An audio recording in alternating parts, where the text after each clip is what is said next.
మొత్తంగా ఉండాల్సినటువంటి బాధ్యత ఉంటుంది. రైట్, నెక్స్ట్ అండి, అబద్ధాల జగనన్న సునీత సంచలన ఆరోపణ. అబద్ధాల జగనన్న సునీత సంచలన ఆరోపణ. 10 క్వశ్చన్లు అడిగిందండి. ఆ క్వశ్చన్లకి మరి జగన్మోహన్ రెడ్డి గారు ఆన్సర్ చెప్తారా అంటే చెప్పే పరిస్థితి లేదు. ఫస్ట్ ఏమన్నారు ఆయన, నరాసుర రక్త చరిత్ర చంద్రబాబు నాయుడు గారు చంపారన్నారు. ఇప్పుడు నిన్నేమన్నారు, ఎవరు చంపారో దేవుడికి తెలుసు అంటున్నారు. అంటే ఇదైపోయింది. సరే సునీత ఈరోజు ఏమడిగిందంటే, ఎవరు చంపారో ముందు నీకు తెలుసు, ఆ చంపిన వాళ్ళు నీ పక్కనే ఉన్నారు, నువ్వు చిన్న అన్న అంటున్నావు, నాన్న తర్వాత నాన్న చిన్న అన్న. మరి చిన్న అన్నని హత్య చేస్తే 5 సంవత్సరాలు ఎందుకు నువ్వు పట్టించుకోలేదు, ఎందుకు నువ్వు వాళ్ళని రక్షిస్తూ ఉన్నావు, వాళ్ళకి ఎందుకు అండగా నిలబడుతూ ఉన్నావు అని ప్రశ్న వేసింది. నెంబర్ 1. నెంబర్ 2, మరి నువ్వు ఎవరైతే హత్య చేసిన వాళ్ళు సపోర్ట్ చేస్తూ పోరాడుతున్నటువంటి నా పైన విమర్శలు చేయిస్తూ దాడులు చేయిస్తూ కేసులు పెట్టిస్తూ నేను పోరాడుతుంటే నన్ను అడ్డగించేటువంటి ప్రయత్నాన్ని చేస్తున్నావే, ఇది ఎక్కడ న్యాయం అని ప్రశ్నించింది. 5 సంవత్సరాల ముందు ఎన్నికల ముందు చిన్నాన్నని చంపితే దానిని రాజకీయంగా వాడుకున్నావు, మరలా ఇప్పుడు ఎన్నికలు వచ్చేటప్పటికి మరలా రాజకీయంగా వాడుకోవటానికి ముందుకు వస్తున్నావు. కాబట్టి ఎవరైనా సరే మా తండ్రిని చంపినటువంటి వ్యక్తులు వీరే, అందుకని వీరికి ఓటు వేయొద్దు, వైసీపీకి సహకరించవద్దు, వైసీపీని నమ్మవద్దు, వైఎస్ వివేక రక్తపు పార్టీ నిర్మాణం జరిగింది అని తాను ఈరోజు చాలా బలమైనటువంటి ఆరోపణల్ని తాను చేసింది. సరే, వీటితో పాటు తను చాలా కొన్ని క్వశ్చన్స్ని చాలా నీట్గా అడిగింది. అసలు ఎవరు రక్షిస్తున్నారు, ఎందుకు రక్షిస్తున్నారు, ఎందుకు మీరు అతన్ని అండగా నిలబడుతున్నారు అనేటువంటిది కూడా అడిగింది. సిబిఐ విచారణ అసలు కోరింది ఎవరు, నువ్వే కదా సిబిఐ విచారణ కోరింది, మరి ఇప్పుడు నువ్వే సిబిఐ విచారణ ఎందుకు వద్దంటున్నావు, తర్వాత సిబిఐ విచారణ నువ్వే ఎందుకు అడ్డుకుంటున్నావు, సిబిఐ విచారణ అసలు నమ్మటానికి లేదని చెప్పి నువ్వు ఎందుకు అంటున్నావు అని ప్రశ్నించింది. అసలు తను అడిగినటువంటి ఏ క్వశ్చన్కైనా జగన్మోహన్ రెడ్డి గారు ఒక్కదానికి కూడా ఆన్సర్ చెప్పే పరిస్థితి లేరు, చెప్పలేరు కూడా. ఎందుకంటే సత్యం మాట్లాడుంటే, నిజం మాట్లాడుంటే ప్రజలు నమ్ముతారు, ధైర్యంగా ఇంకోటి చెప్పొచ్చు. ఆ రోజుకు వాళ్ళు స్క్రిప్ట్ రాసి ఇచ్చారు, ఆ స్క్రిప్ట్ని చదివేశారు, ఇంకా అందరితో అయిపోయింది, అంతే కదా. ఒకసారి బైట్స్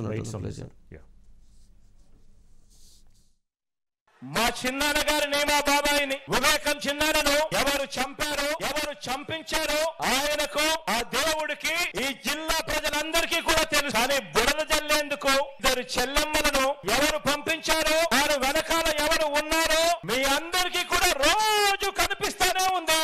వివేకం చిన్నాన్నను అతి దారుణంగా చంపి అవును నేనే చంపాను అని అతి హేయంగా బహిరంగంగా చెప్పుకుంటూ తిరుగుతా ఉన్న హంతకుడు, ఆ హంతకుడికి మద్దతిస్తా ఉన్నది ఎవరో కూడా మీరంతా కూడా రోజు చూస్తా ఉన్నారు. ఆ చంపినోడు ఉండాల్సింది జైల్లో, కానీ ఆ చంపినోడికి మద్దతిస్తూ నేరుగా నెత్తిన పెట్టుకొని మరీ మద్దతిస్తా ఉన్నది ఈ చంద్రబాబు మనుషులు. రాజకీయ స్వార్థంతో తప్పించిపోతా ఉన్న ఒకరిద్దరు వాళ్ళు నిస్సిగ్గుగా ఆ హంతకుడికి మద్దతిస్తున్నారు అని అంటే దీని అర్థం ఏమిటి అని చెప్పి అడుగుతా ఉన్నా. వివేకం చిన్నాన్న అని చెప్పారు. చిన్నాన్న అంటే అర్థం తెలుసా? నాన్న తర్వాత నాన్న చిన్నాన్న. అసలు ఈ బంధుత్వాలకు మీకు అర్థం తెలుసా? మీ మామగారిని ఉద్దేశించుతూ ముద్దుగా మామ అని పిలుస్తారు. చిన్నాన్న అంటే మీ నాన్నతో సమానం. అట్లాంటి చిన్నాన్న చనిపోతే ఆ చావు వెనుక కుట్ర ఏంటి అన్నది నిర్ధారించకుండా ఆ చిన్నాన్న కూతురు మీదే నిందలు వేయడం ఏమన్నా న్యాయమా? నీ చెల్లెలు కోర్టుల చుట్టూ పోలీసుల చుట్టూ తిరుగుతుంటే అన్నయ్యగా నీ బాధ్యత ఏంటి? అమ్మా నేనున్నాను నీ కోసం, నువ్వు ఇట్లా తిరగద్దు అని చెప్పేది పోనిచ్చి నా మీదే కేసులు పెడతాడు. ఏమైనా న్యాయమా? చంపినోడు నేను చేశాను అంటే నమ్ముతున్నారు, కానీ అదే చంపినోడు ఎవరు చేశారో కూడా చెప్తున్నాడు, క్లియర్ గా చెప్తున్నాడు. దీని వెనకాల వైఎస్ భాస్కర్ రెడ్డి ఉన్నాడు, వైఎస్ అవినాష్ రెడ్డి ఉన్నాడు, వాళ్ళ వెనకాల వైఎస్ జగన్ రెడ్డి, భారతి రెడ్డి వాళ్ళని ప్రొటెక్ట్ చేస్తూ ఈయన థ్రెటన్ చేస్తూ ఉన్నాడు అని కూడా చెప్తున్నాడు. మరి ఒకటి నమ్ముతున్నారు, ఇంకొకటి నమ్మడం లేదా? నమ్మితే 2 నమ్మాలి కదా. వీళ్ళని ప్రొటెక్ట్ చేసేది ఎవరు? మీరు కాదా?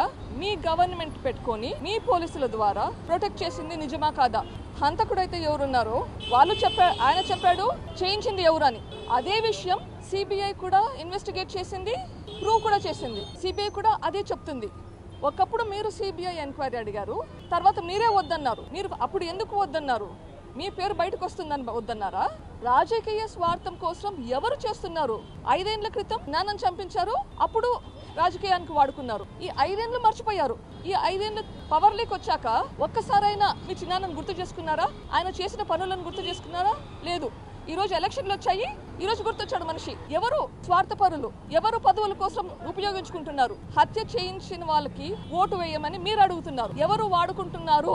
ఇప్పుడు మనం సినిమాలో చూస్తాం, విలన్ ఉంటారు, విలన్ పక్కన రౌడీలు ఉంటారు. రౌడీలను పట్టుకుంటే సరిపోతుందా? విలన్ దగ్గరికి వెళ్ళాలన్నా? మూల కారణం అయ్యేది విలన్. దీంట్లో విలన్ ఎవరు? దీంట్లో విలన్ మీరా? అందుకేనా మీరు వాళ్ళని ప్రొటెక్ట్ చేస్తున్నారు? ఇంకా సిగ్గుచేటు ఏంటంటే, ఎవరైతే నిందితుడై ఉన్నాడో ఆయనని పక్కన పెట్టుకొని ఆయనకి ఓటేయమని అడుగుతున్నారు, నిందితులకు ఓటేయమని అడుగుతున్నారు. మీ చిన్నాన్నను చంపిన వాళ్ళకి ఓటు వేయమని చెప్పడం, మీ పార్టీలో కూడా టికెట్ ఇవ్వడం మీకు తప్పుగా అనిపించట్లేదా? ఓట్లు పడాలని చెప్పి సానుభూతి కోసం మళ్ళీ ట్రై చేస్తున్నాడు. ఇక్కడ నేను పోరాడేది న్యాయం కోసం, నువ్వు పోరాడేది పదవుల కోసం. నాకు ఈ పోరాటంలో నాకు ఏమి వస్తుంది? అందరినీ పోగొట్టుకోవడం తప్ప.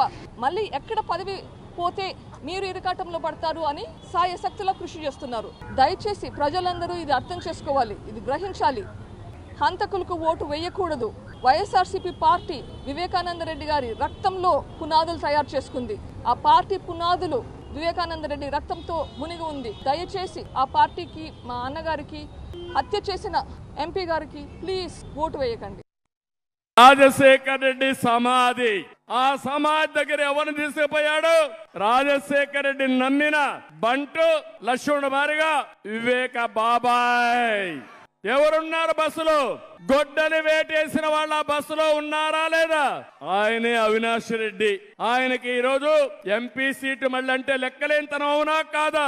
ఆరోపణలు వస్తే నిర్దోష అయిన తర్వాత ఇవ్వాలి తప్ప మధ్యలో ఇస్తే ప్రజల్ని ఎక్కిరించడమే అవుతుంది.